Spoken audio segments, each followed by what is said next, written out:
돈이 많은 사람을 뭐라고 하죠? 부자라고 하죠. 그러면 사회적인 지위가 높은 사람들은 권세 있는 사람들이라고 하죠. 연예인들은 그 인기가 많아요. 그런 사람들을 인기가 많은 사람이라 그래요. 근데 인생은 그런 것보다 더 중요한 게 있어요. 잘 살아야 돼요. 잘 사는 사람이 돼야 돼요. 그런데 어떤 사람이 잘 사는 사람이냐? 돈 많은 부자냐? 지위가 높은 권세자냐? 인기가 많은 사람이냐?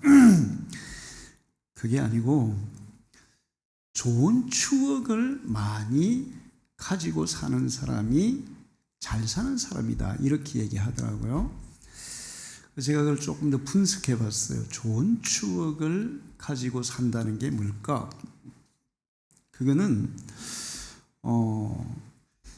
가족과 이웃과 다른 사람들과 좋은 관계를 맺으면서 사는 것이다. 그러니까 우리가 인생은 수직적인 관계와 수평적인 관계가 있어요. 수직적인 관계는 하나님과 인간, 그리고 인간과 동물과 자연 환경, 이런 것들을 우리 사람 편에서 보면 수직적인 관계라고 볼 수 있는데, 이 수직적인 관계와 수평적인 관계가 아주 좋게 형성이 될 때 그게 좋은 추억을 남기는 사람이고 인생을 잘 사는 사람이다, 이렇게 얘기할 수 있어요. 그래서 일자 우리는 하나님과 우리와의 관계가 좋아야 하고 하나님과 좋은 추억들이 여러분의 인생에 많이 쌓여야 돼요. 간증을 하는 사람들 많이 있죠. 간증이 많다는 것은 하나님과의 좋은 추억이 많다는 거예요. 근데 하나님과 우리 사이도 좋아야 되지만 사람과 자연 사이도 좋아야 돼요. 동물과 사람 사이에도 좋아야 돼요. 마지막 때에 징조 중에 동물들이 사람을 해치는 말씀이 있습니다. 그런데 요즘 이 사람들이 자연 환경을 계속 파괴해서 동물과 사람들이 갈등을 하고 살아요. 아프리카의 많은 나라에서 코끼리들이 사람들을 공격해서 많은 사람들이 코끼리에게 밟혀서 죽습니다. 그래서 어떤 날 나미비아 이런 나라에서는 코끼리들을 막 사냥해요. 사람들이 농사 지어놓은 거 와 다 그냥 밟아버리면 다 죽는 거예요. 농사가 안 돼요. 그리고 뭐 다 먹어버리고 밟아버리고, 그러다 보니까 사람과 이 동물과 갈등이 심해져 가지고 사람은 동물을 죽이고 동물은 사람을 죽이는, 그래서 좋은 관계를 맺는다는 것은 하나님과 우리, 그리고 사람과 자연과 동물들과도 좋은 관계를 맺어야 되는 거예요. 특히 요즘은 이 자연 환경 파괴로 인해서 지구에 몸살을 앓고 있습니다. 미국에 눈이 잘 안 오는 아리조나인가 어딘가 거기에 10년 만에 막 완전히 한 50cm, 70cm 눈이 와가지고 난리 법석을 떨고, LA에는 잔뜩 건조해가지고 불이 났는데 끌 수가 없어요.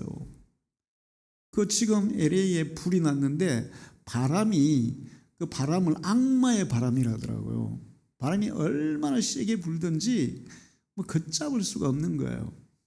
미국같이 그렇게 큰 나라에서도 불을 끌 수가 없어. 그래서 박찬호 집도 다 태웠다더라고요. 그 다음에 미국의 유명한 연예인들 몇 천만 불 하는 그런 집들이 다 불타가지고 사라져버렸어. 이게 왜 그러냐? 사람과 자연이 서로 좋은 관계를 가지고 좋은 추억을 만들고 살아야 되는데, 인간은 자기 이익을 위해서 끊임없이 자연을 파괴하다 보니까 또 역습으로 자연이 인간을 파괴하는 그런 일들이 일어나고 있는 거예요.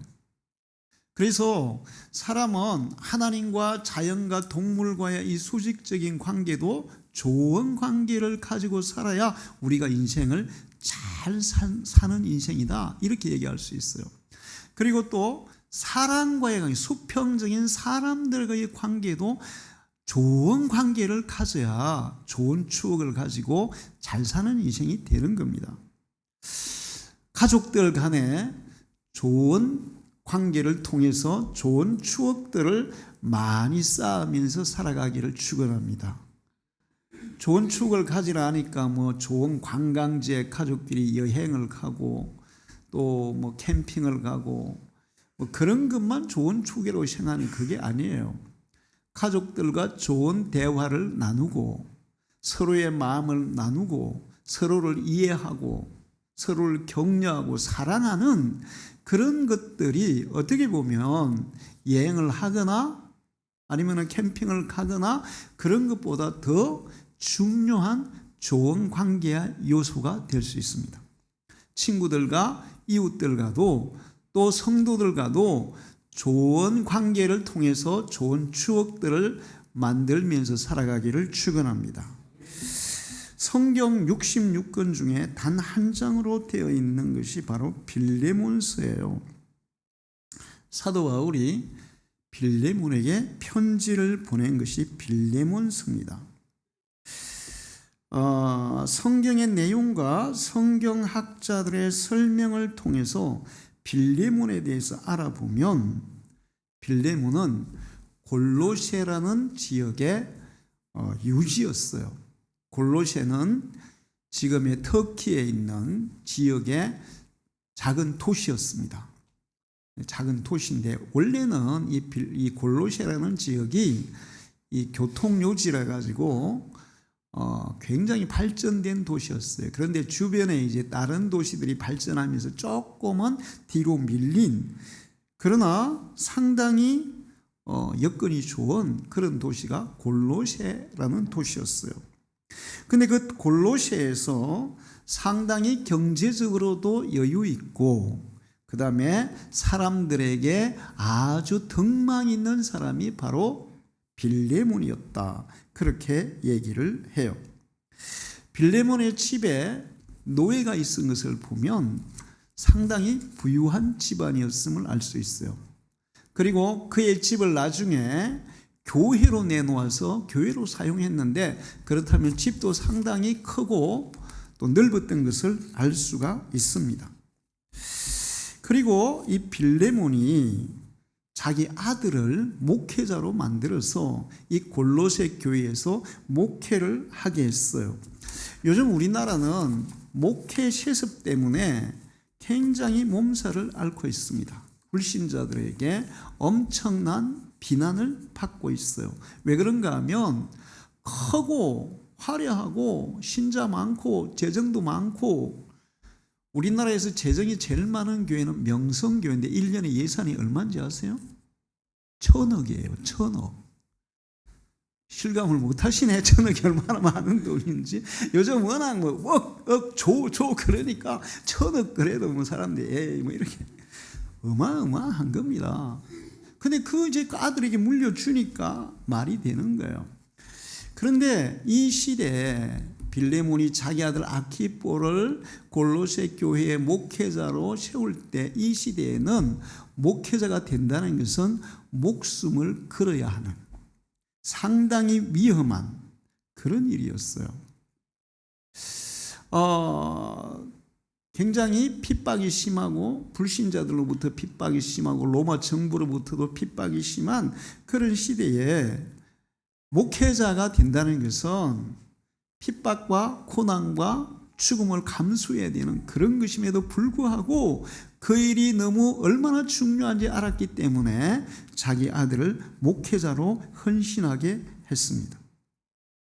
거기다가 빌레몬의 집에서 노예로 있던 오네시모라는 아주 똑똑한 청년이 있었어요. 아마 그 오네시모는 덩치도 좋고 머리도 명석하고 얼굴도 잘생기고 그랬던 것 같아요. 그래서 이 오네시모가 빌레몬의 집에서 돈을 훔쳐가지고 로마로 도망을 가버렸어요. 로마시로. 골로새에서 도망을 갔는데 그 당시에 노예가 그냥 도망을 가도 잡히면 어떻게 됐을까요? 즉시 사형이에요. 근데 주인 집에 돈까지 훔쳐갔으니까 어떻게 되겠어요? 부관참시예요. 부관참시가 뭐예요? 죽은 시체를 꺼내가 또 죽이는 게 부관참시잖아요. 응? 그런 거예요. 근데 이 오네시모가 로마로 가서 붙잡혔어. 감옥에서 바울을 만난 거예요. 그리고 바울을 통해서 예수를 믿게 되고 예수를 믿고 변화가 됐어요. 바울은 오네시모가 정말 괜찮은 사람이라는 걸 알게 됐습니다. 비록 노예였지만, 도망친 노예였지만 예수를 믿고 보니까 오네시모 이 사람 진짜 괜찮은 사람이네. 그래서 이제 오네시모를 빌레몬 집으로 돌려보내면서 편지를 써주는 거예요. 자, 이 오네시모는 하나님께도 당신에게도 우리에게도 아주 유용하고 유익한 사람이 됐습니다. 당신 집에 돈을 가지고 도망칠 때 무익한 사람이었지만 이제는 우리 모두에게 너무나 유익한 사람이 됐습니다. 이 사람을 내가 돌려보내니 이 사람을 노예로 받아들이지 말고 형제로 받아주시기를 바랍니다. 이렇게 썼어요. 아니, 사형에 처해야 할 노예를 노예로도 받아주지 말고 뭘로 받아주라는 거예요? 형제로 받아주라는 거예요. 이게 가능했겠어요? 이 불가능한 일입니다. 예수 안 믿는 사람에게 불가능한 일이에요. 그 바울의 편지를 받고 오네시모가 그걸 가져왔잖아요. 빌레몬이 어떻게 했을까요? 오네시모를 용서하고 정말 형제로 따뜻하게 받아준 줄로 믿습니다. 그리고 빌레몬은 자기 가족들을 다 전도해서 가족들이 다 예수를 믿게 했어요. 그래서 제가 성경을 연구하면서 인생을 정말 가장 잘 산 사람이 누굴까? 그렇게 생각해 보니까 빌레몬이다. 이런 결론이 나게 됐어요. 빌레몬이 정말 인생을 잘 산 사람이구나. 성경에 믿음의 사람들이 많이 나오죠. 아브라함, 믿음의 아버지죠. 정말 대단한 믿음의 아버지라고 할 만한 사람이죠. 하나님이 네 본토 친척 아버지 집을 떠나서 내가 지시한 대로 가. 이게 쉬운 일이 아니에요. 지금 자기가 살던 데서 그래도 경제적으로도 여유가 있고 그래도 덕망이 있고 괜찮은데 거기서 살기에 정말 괜찮은데 그거 다 포기하고 전혀 알지 못한 으로 가라 할 때 쉽게 가겠습니까? 아브라함은 두 말도 안 해요. 네, 하나님. 그리고 순종합니다. 할렐루야. 근데 더 어려운 거 시키잖아요. 백세에 낳은 아들 이삭. 한참 지금 예쁘게 잘 자라는 지금 여기 있는 우리 가영이 소희 민지처럼 효이처럼 효이 민지. 내가 맨날 기도할 때 민지 기도를 하다 보니까 효이야. 내가 맨날 민지 기도를 하다 보니까 민지 이름이 먼저 나온다. 자, 얘들 같은 나이, 얘들보다 약 한 살 정도 많을 정도나 그때 네 아들을 번제로 잡아서 바쳐라. 번제로 죽여서 불에 태워 바치라는 거예요. 하나밖에 없는 그것도 100살에 어른 아들을 예쁘게 잘 자라고 있는데 가능해요? 불가능해요? 아무도 못하는 거예요. 옛날에 경남지방연합 부흥회를 하는데 어떤 목사님이 아브라함 설교를 하면서 아브라함이 이렇게 100세에 낳은 이삭을 번제로 하나님께 드려야 하는데 기꺼이 아브라함이 번제로 바쳤습니다. 여러분 중에 자기 아들을 이렇게 번제로 바치실 분이 있습니까? 있으면 손 드시려고 그랬더니 누가 딱 손 들었어. 그래가지고 정말 바칠 수 있습니까? 아멘! 바칠 수 있습니다. 결혼했습니까? 아직 결혼 안 했습니다. 결혼 안 했으니까 그런 얘기 하는 거예요. 근데 아브라함은 했어. 정말 믿음 좋은 사람이잖아요. 그런데 아브라함의 삶이 그렇게 평탄했습니까? 어려움들이 있었습니까? 어려움들이 있어요. 아내를 2번이나 뺏겼잖아요. 2번이나 뺏기고 그 다음에 그 블레셋 사람들에게 쫓겨다니기도 하고 애굽으로 또 기근을 피해 피난 가기도 하고 조카가 배신해서 떠나고 또 그 조카가 적군에게 붙잡혀가지고 갈 때 같이 전쟁을 해서 찾아오기도 하고 평탄한 삶은 아니었어요. 그 다음에 그 다윗 있죠. 다윗은 정말 믿음 좋은 위대한 왕이에요. 근데 다윗의 인생이 어떻습니까? 완전히 롤러코스터예요. 롤러코스터예요. 응? 우여곡절이 너무 많아. 그래서 다윗은 정말 믿음 좋은 왕, 훌륭한 왕이지만 그 인생 전체를 보면 정말 잘 살았다 이렇게 얘기하기는 좀 곤란한 사람이에요. 그런데 그 사람들 중에 가장 인생을 잘 살았던 사람이 누구냐? 바로 빌레몬이다 이렇게 얘기할 수 있다는 겁니다. 그의 삶은 전반적으로 평탄했어요. 할렐루야.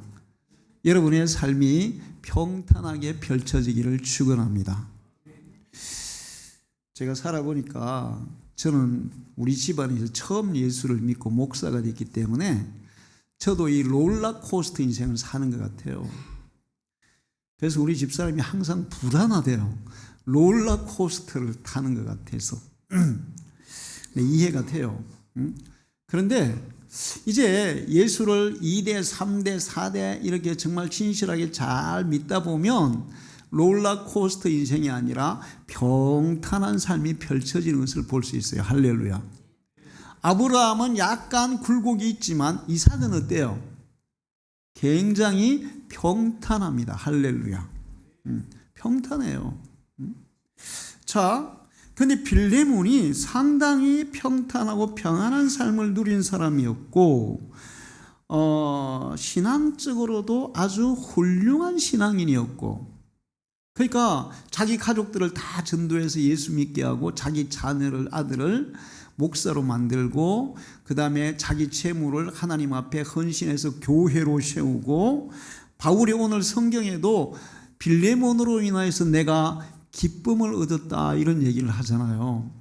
그리고 그 빌레몬으로 인해서 주변 그 성도들, 교회들이 위로를 받고 또 그 말씀하고 있어요. 뭐냐 하면 본문에 보면 왜 본문이 어디로 갔냐?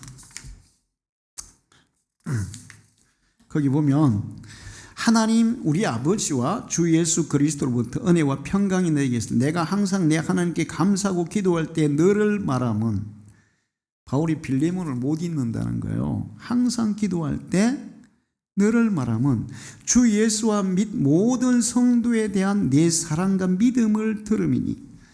그러니까 빌레몬이 이 교회에서, 지역에서 많은 사람들에게 사랑을 실천하는 그런 사람이었다는 겁니다. 할렐루야. 이로써 내 믿음의 교제가 우리 가운데 있는 선을 알게 하고, 빌레몬 같이 사는 것이 정말 하나님의 자녀답게 사는 거야. 그 사람은 정말 선한 인생을 사는 사람이야. 그러면서 그 빌레몬의 삶의 소문이 로마에까지 이렇게 소문이 전해져 가지고 로마의 신자들이 빌레몬은 정말 선한 그리스도인이야, 우리도 그렇게 살아야 되겠어, 이런 본을 보이고 있다는 거예요. 할렐루야. 자, 빌레몬이 그런 사람이에요. 그리고 정말 실천하기 어려운 도망친 노예로 받아주는 게 아니라 형제로 받아주는. 아마 빌레몬이 이렇게 할 때 주변에 예수와 믿는 사람들이 뭐라 그랬을까요? 미쳤다, 바보다, 왜 저렇게 하냐, 별소리 다 했을 거예요. 그러니까 예수에 미치지 않으면 실천할 수 없는 거예요. 이게 그런 것들을 실천한 사람, 신앙적으로나 사회적인 덕망으로나 경제적으로나 또 모든 면에서 정말 인생을 잘 산 사람이라고 얘기할 수 있는 사람이 빌레몬인데, 여러분이 그런 성도가 되기를 축원합니다. 그래서 제가 빌레몬을 통해서 잘 사는 인생이 어떤 인생이냐 한번 정리를 해봤어요. 우리가 인생을 잘 살아가려면 1차적으로 경제적인 그런 어려움이 없어야 돼요. 경제적인 어려움이 있으면 인생을 잘 살아가기가 될까요? 불가능할까요? 불가능해요. 경제적인 어려움 가운데 사는 사람이 인생을 잘 살아가기가 불가능해요. 자, 우리 그 옛날에 교회 학생들 나온 중에 학생 중에 한 명이 그런 얘기했어요. 자기 고모가 교회를 잘 다니는 집사님인가 그렇대요. 자기 아버지는 예수를 안 믿어. 자기 집안에서 고모만 예수를 믿어. 그런데 자기 아버지가 뭐라 하냐면, 야, 교회 가지 마. 너 고모 봐, 고모 같이 살려면 말라 교회 가. 절대 가지 마. 막 그랬다는 거예요. 왜 그러냐, 내 아버지가 그랬더니, 그 고모가 맨날 자기 아버지한테 와서 돈 빌리러 온대. 그리고는 안 갚아준대. 그러니까 아버지가 예수 믿어서 맨날 그냥 거지처럼 돈이나 빌리러 다니는데 뭘 그게 그렇게 예수 믿어야 되냐고. 그게 예수 믿는 거냐고. 네 교회 가지 마. 맨날 그런다는 거예요. 경제적으로 어려우면 사실 인생을 잘 산다고 얘기하기는 좀 곤란해요. 빌레몬은 경제적으로도 여유가 있었어요. 여러분에게도 이 복을 받으시기를 축원합니다. 그런데 이 경제적인 여유는 하나님이 우리에게 주셔야 되는 거예요. 할렐루야. 그리고 잠언서에 보면 경제적으로도 너무 어려우면 안 된다고 얘기해요. 잠언 30장 8절의 9절을 보면 곧 헛된 것과 거짓말을 내게서 멀리하옵시며 나를 가난하게도 마옵시고 부유하게도 마옵시고 오직 필요한 양식으로 나를 먹이소서. 너무 부자 되려고 하지 마. 너무 가난하지도 마. 적당하게 살아가는데 필요한 만큼 하나님께 달라고 해. 할렐루야. 혹 내가 배불러서 하나님을 모른다. 여호와가 누구냐 할까 하오며 혹 내가 가난하여 도둑질하고 내 하나님의 이름을 욕되게 할까 두려워함이니이다. 가난해도 하나님의 영광을 훼손할 수 있고 너무 부유해도 하나님을 거역할 수 있고. 제가 봐도 그래요.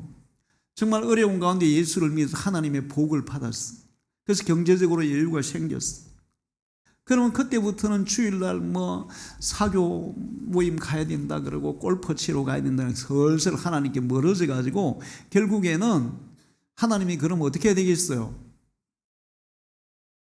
돈이 많아지니까 하나님과 멀어지면 뭘 해야 되겠습니까? 돈을 거둬가야지. 너 그래? 돈 많아지니까 너 나 떠나? 그럼 다 내놔. 그런 사람 많이 봤습니다. 빌레몬은 경제적으로 어느 정도 여유가 있었어요. 자기 집을 교회로 사용하게 하고 많은 사람들을 다 사랑으로 섬기는 그런 사람이었습니다. 그래서 교회에서뿐만 아니라 사회적으로 그 지역에서도 빌레몬은 정말 덕스러운 사람이야. 많은 사람들을 돕는 사람이야. 그런 소문이 난 사람이었어.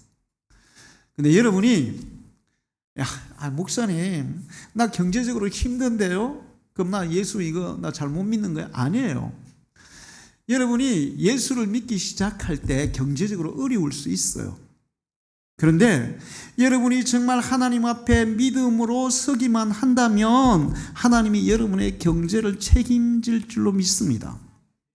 사무엘상 2장 6절에 여호와는 죽이기도 하시고 살리기도 하시며 서울에 내리기도 하시고 거기에 올리시기도 하시는도다.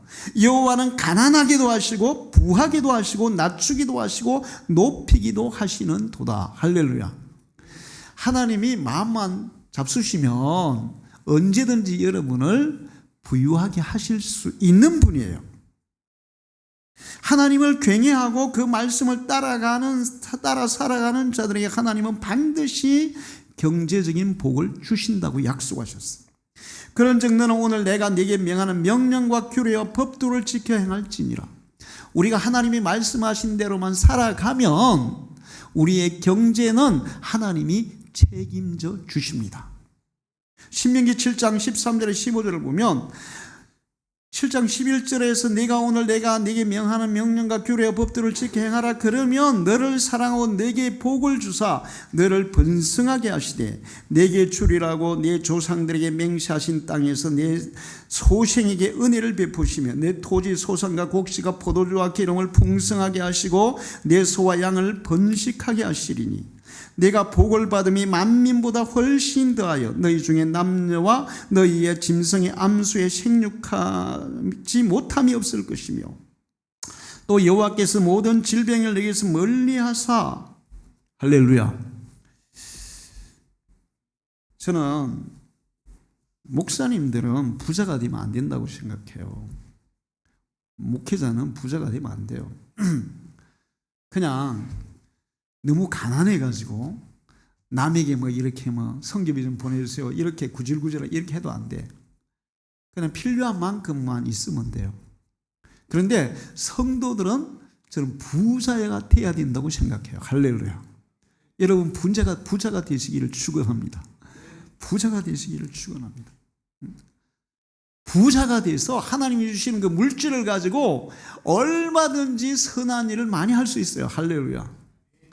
이 돈으로 할 수 있는 일이 너무너무 많더라고요. 너무너무 많아요. 저도 우리 교회가 재정적으로 조금만 더, 지금도 우리는 최선을 다해서 하고 있습니다만은 조금 더 여유가 있어지면 정말 하고 싶은 일들이 너무너무 많아요. 하나님의 영광을 위해서 선한 일이 얼마나 많은지 몰라. 그러니까 여러분은 복을 받아서 그 하나님이 주신 재물을 가지고 선한 일에 마음껏 사용하면서 살아가기를 축원합니다. 시편 37편 25절을 보면 내가 어려서부터 늙기까지 의인이 버림을 당하거나 그의 자손이 걸식함을 보지 못하였도다. 은혜를 베풀며 구워주는 자는 잘되나니 그 일을 정의로 행하리로다. 하나님을 경외하고 하나님 앞에 믿음으로 사는 사람들이 경제적으로 어렵게 사는 사람을 본 일이 없다는 거예요. 할렐루야. 여러분은 반드시 하나님의 복을 받으시기를 축원합니다. 그래서 경제적으로도 어느 정도는 돼야 우리가 정말 하나님이 기뻐하시고 사람들에게 유익을 주는 그런 인생을 살아갈 수 있어요. 빌레몬이 그런 사람이었어요. 잘 사는 인생은 남에게 맨날 꿇어다니는 인생이 아니라 남에게 베푸는 인생, 하나님이 주신 재물로 선한 일에 쓰면서 살아가는 인생이 되어야 될 줄 믿습니다. 그 다음에 잘 사는 사람은 물질을 많이 소유하는 데 있는 게 아니라 물질을 얼마나 어떻게 사용하는 데 있어요. 물질을 잘 사용하는 사람이 잘 사는 사람이에요. 할렐루야. 자, 예수님의 비유 중에 부자와 나사로 있죠. 부자 엄청나게 돈이 많았어요. 맨날 잔치하고 좋은 옷 입고 좋은 집에서 호의호식하면서 살았습니다. 근데 그 집 앞에는 거지 나사로가 그냥 쓰레기나 주워 먹으면서 살았어요. 그들 때 보지 않았어요. 그에게 주어진 물질을 오직 자기 자신의 그 쾌락과 연락을 누리는 데만 사용했어요. 그 지옥에 떨어지지 않습니까? 부자 청년이 예수님 앞에 왔어요. 어떻게 하면 내가 천국 가겠어? 천국 가고 싶어. 그래서 예수님이 하나님의 말씀을 지켰냐? 다 지켰습니다. 한 가지 부족한 게 있어. 네 재산을 팔아서 가난한 자에게 다 나눠주고 너는 나를 따라. 예수님이 이 청년 왔을 때 마음에 들은 거예요. 이 청년이. 그 청년을 굉장히 예수님은 귀하게 생각했어요. 아, 이 마음에 드는 청년 한 명 왔네. 얘 내 제자로 삼아야 되겠네. 이런 생각을 딱 하시고 너 그거 팔아서 가난한 자들에게 주고 너는 와서 나를 따라. 내 제자가 되면 어떻게 했니? 그랬더니 청년이 어떻게 합니까? 물질이 아까워서 근심하며 가니라. 돈을 많이 가진 게 잘 사는 게 아니라 그 돈을 잘 사용하는 게 잘 사는 인생인 줄 믿습니다. 그런데 이 사람들에게도 많이 잘 베푸는 사람이 재물을 움켜쥐고 있는 게 아니라 그거를 베푸는 사람이 잘 사는 것인데 성경에는 사람들에게만 그래 하지 말라 그랬어요. 동물에게도 그래 하라 그랬어요. 동물에게도 베풀어라. 그게 뭐냐 하면 신명기 22장 7절인데 새를 잡으면 새끼는 가져라. 그러나 어미는 놔줘라. 염소 새끼를 잡아 먹을 때 염소 어미의 젖으로 삶지 마라. 응? 그러니까 동물들에게도 자비를 베풀고 관용을 베풀고 그러라는 거예요. 저는 이 성경을 읽을 때마다 제가 어릴 때 생각이 나요. 어릴 때 하루는 학교 갔다 오는데 물새라고 그러죠. 물새. 꼬리가 좀 길쭉하고 날 때 이렇게 나풀 이렇게 나는 새 있어요. 딱 보니까 싹 어디 구멍으로 들어가더라고요. 보니까 집이었어. 그래서 제가 나 이 물새 잡아 한번 키워봐야지. 그리고는 이제 딱 들어가서 딱 잡았어. 그 새를 잡은 거야. 어미를 잡은 거야. 그리고 알도 이제 한 4개인가 나눴더라고요. 그래서 알하고 가지고 집에 왔어. 그 집에 오다가 알 4개 다 깨뜨렸어.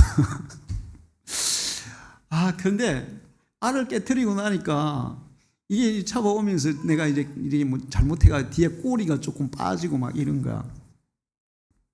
그래가지고 이제 이거 못 키우겠다 해가지고 놔주기는 했는데 그때 내가 이 성경을 읽을 때마다 이거 알은 가져도 어미는 놔주라 했는데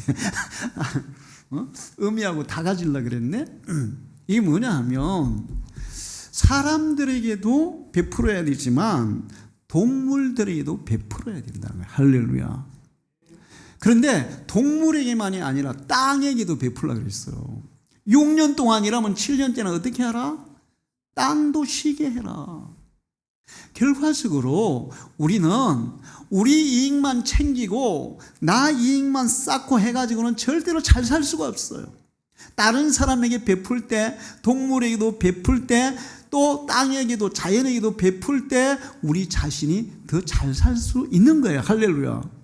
잘 사는 인생은 가지는 게 아니라 베푸는 인생인 줄로 믿습니다. 여러분이 그렇게 살아가기를 축원합니다. 잘 사는 인생은 마음이 굉장히 너그러운 사람이에요. 너그러운 사람이 잘 사는 사람이에요. 빌레몬에게 오네시모가 돌아왔을 때 기꺼이 용서하고 받아줍니다.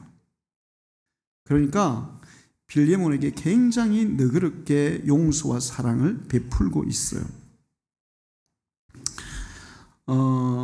요셉도 마찬가지죠. 요셉도 자기 형제들이 자기를 팔아먹었는데 나중에 형제들을 다 용서하고 다 품어주지 않습니까? 여러분, 들숨부른 나무는 뭐부터 한다? 떡잎부터 한다. 사람도 그래요. 땅에 보면 어떤 사람도 이게 성견지명이 있고 사람을 보는 해안이 있는 사람은 제 가능성이 있어 딱 본단 말이에요. 하나님도 요셉을 알아봤을까요? 몰라봤을까요? 알아본 거예요. 어릴 때부터. 얘는 떡잎이 달라. 그래서 하나님이 요셉을 막 축복하잖아요. 근데 요셉은 굉장히 마음이 너그러웠어요. 할렐루야.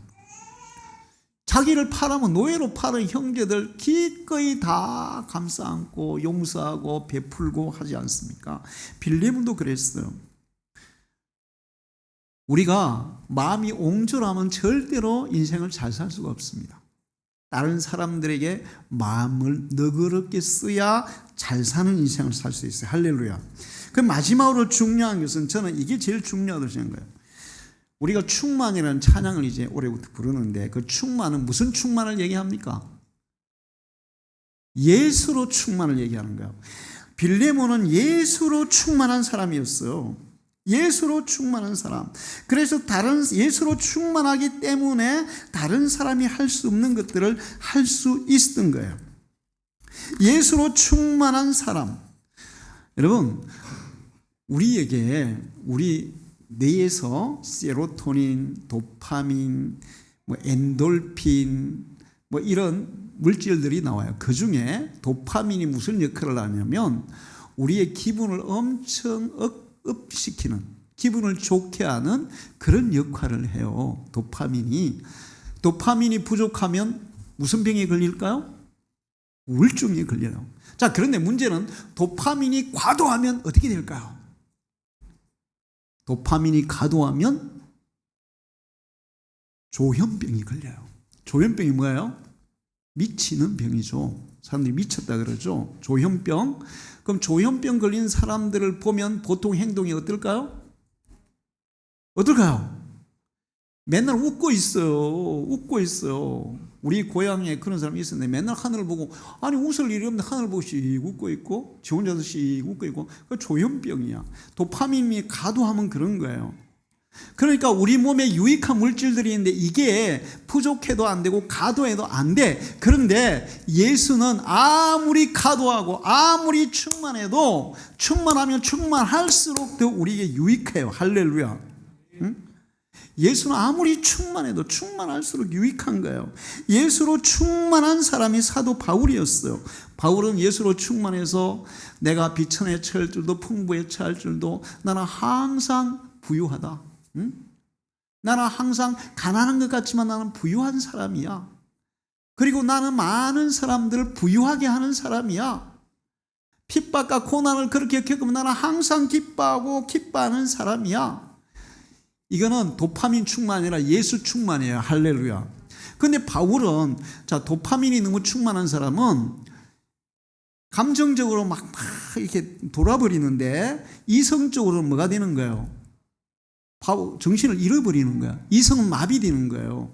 그런데 바울은 예수로 충만하니까 감정적으로 도파민 충만한 사람보다 더 충만해. 그런데 이성적으로 어땠어요? 굉장히 냉철하고 예리해요. 할렐루야. 예수로 충만한 사람은 우리의 지정의가 더욱더 완벽하게 될 줄 믿습니다.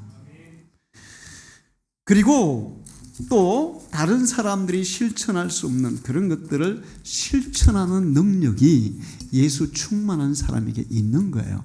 여러분, 예수로 충만한 사람이 되기를 축원합니다. 그 사람이 인생을 가장 잘 사는 사람이 될 줄 믿습니다. 기도하겠습니다. 하나님 아버지 감사합니다. 오늘도 거룩한 성의를 허락하사 주의 제단에 부르시고 귀한 말씀 주셔서 감사합니다. 우리는 인생을 잘 사는 사람이 되기를 원합니다. 빌레몬처럼 정말 잘 사는 사람이 되기를 원합니다. 주님께서 우리의 심령에 은혜를 다하시고 믿음을 다하시고 예수로 충만하게 하시고 하나님의 은혜로 충만하게 하사 정말 하나님이 기뻐하시고 많은 사람들과 세상을 유익해 하는, 그리고 우리 자신이도 항상 기쁨과 만족함을 가지고 살아가는 잘 사는 인생을 살게 해 주옵소서. 예수님의 이름으로 기도하옵나이다. 아멘.